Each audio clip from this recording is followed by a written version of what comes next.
Hindi lang pagkilala ang naging sentro ng gabi, kundi ang pagbabalik tanaw sa isang taon ng serbisyo at mga proyektong naisakatuparan. Pinangunahan ni Rotary Club of San Fernando P. President Engineer Alvin Mendoza ang gabi ng parangal at pasasalamat para sa mga individual at organisasyong naging katuwang ng club sa loob ng Rotary Year 2025 to 2026. Isinagawa ang programa nitong July 6 sa City of San Fernando. Nagpasalamat si Mendoza sa kanyang mga kapwa Rotarians at partners sa matagumpay na pagpapatupad ng iba't ibang community programs ng organisasyon.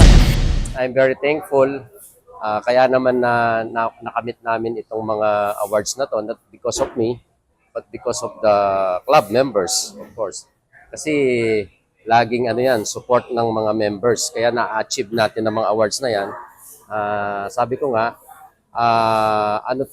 success ng club. Isa sa mga pangunahing programa ng Rotary Club of San Fernando P ang paglalagay ng potable drinking water system sa mga pampublikong paaralan sa pakikipagtulungan sa isang partner Rotary Club mula South Korea. Ipinagpapatuloy rin ng organisasyon ang mahigit 30 years na City Youth Week kung saan binibigyan ng pagkakataon ng mga estudyante na maranasan ang pamumuno sa City Hall sa loob ng isang linggo bilang bahagi ng leadership training. Patuloy rin ang suporta ng club sa mga persons deprived of liberty sa pamamagitan ng livelihood programs. Dahil sa mga naisakatuparang programa, tumanggap ang Rotary Club of San Fernando P ng 40 awards sa Rotary District 3790 Award Ceremony. Kabilang dito ang Most Outstanding Club for Large Category at Most Outstanding President Large Category na iginawad kay Engineer Alvin Mendoza. So yun, service above self is our motto. Pero minsan kasi, once na tumutulong ka, parang iba yung feeling. Kahit alam mo na wala naman balik, we are serving, we are not receiving. Sabi ka, we are learning also, we are not earning in Rotary.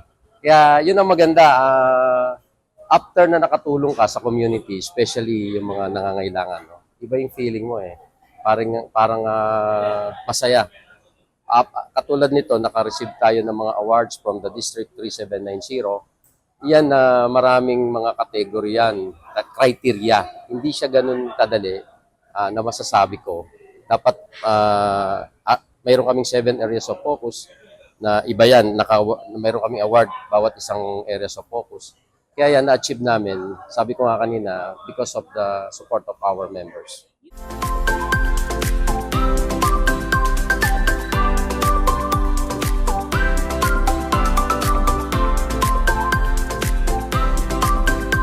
Ako po, Patricia Mamangon para King News Force Pampanga.